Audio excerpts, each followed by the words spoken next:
Hello, I'm Cardinal Emil of the Ecumenical Order of Christ, and I'd like to bring you another piece of news today, this time out of Finland. So this is from the Limited Times, and it reads, Sanna Marin, the Prime Minister of Finland, and container for the hottest Prime Minister of the Year award, calls for more sanctions against Russia. Ukraine will win the war with our support, no choice. Right? The Prime Minister of Finland hopes for a rapid ratification of the Nordic countries' entry into NATO. That's right, you might need it. Russia might be coming after you after they're done in Ukraine, who knows? So, let's read on. More unity against Russia and also more and tougher sanctions. It is the claim of the Prime Minister of Finland, Sanna Marin, to the plenary session of the European Parliament this Tuesday. The Social Democratic leader, who pilots the accession to NATO of the European country with the longest borders with Russia, has urged the European Union to continue closing ranks in the face of the Kremlin's aggression against Ukraine, which has already been 200 days old, and at blackmail by the Russian President Vladimir Putin, who is using Europe's dependence on Russian gas as a pressure lever to crack that unity and turn against sanctions that are damaging the Russian economy.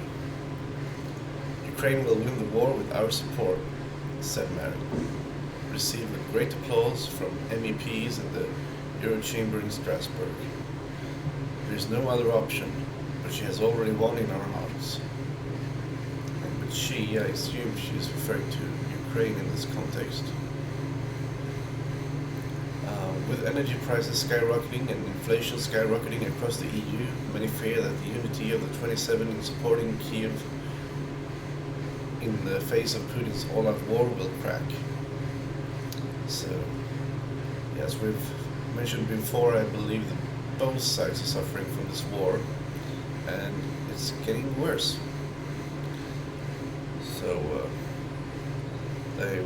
both sides want to win the war, of course, and I believe that both sides also wanted to end as quickly as possible with their own victory, obviously.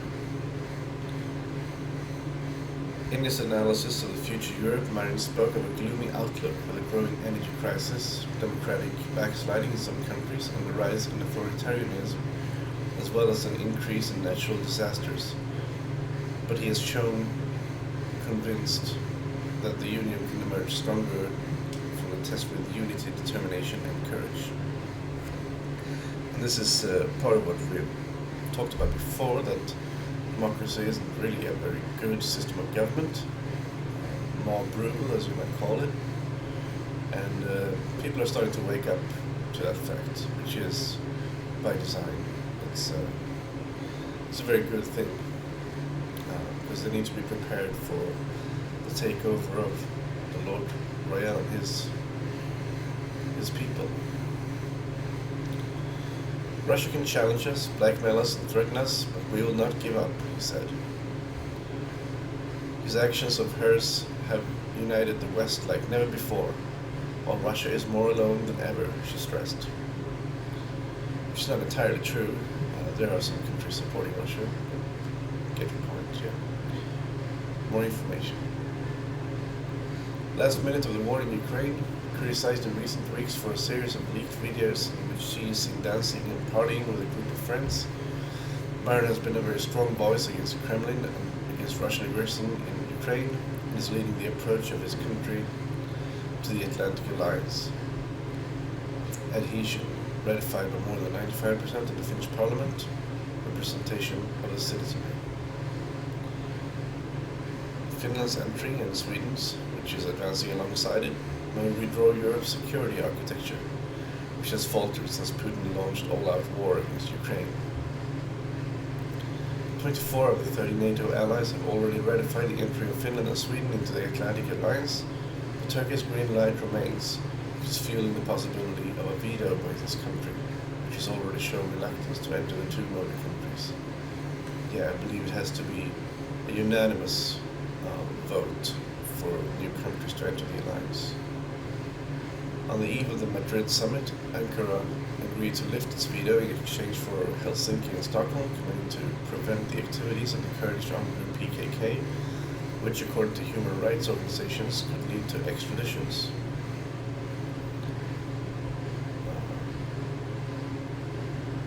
And not only of these people, but also of others who have never been involved in armed activity.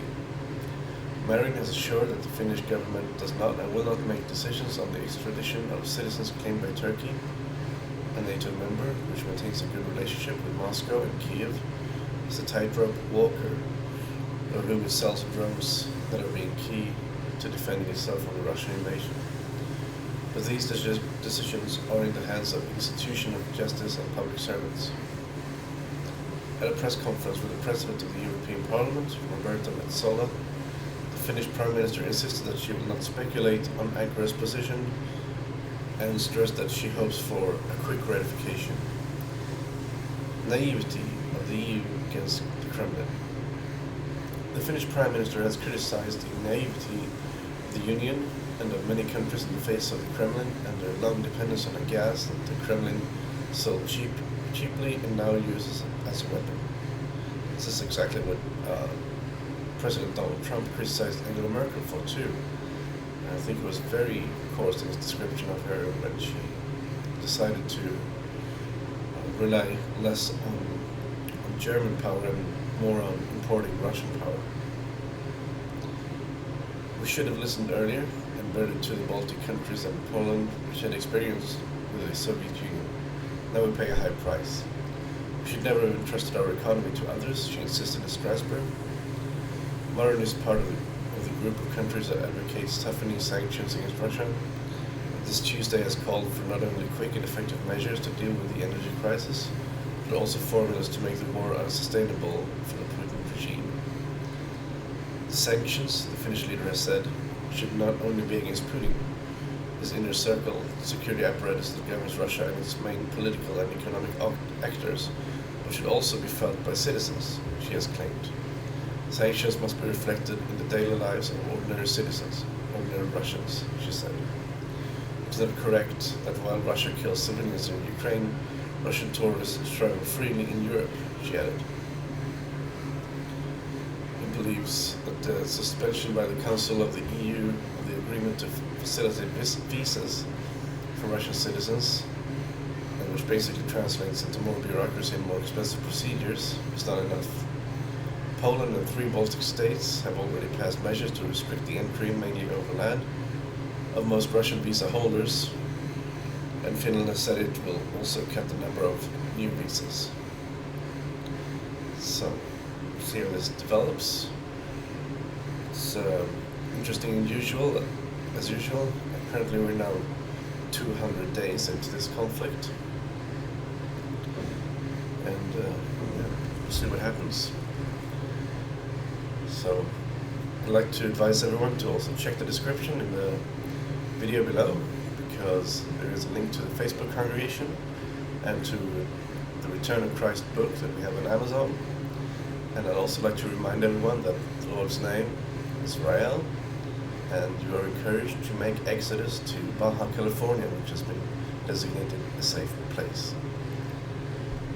Also, remember to love God and love each other. In the name of Lord Rael,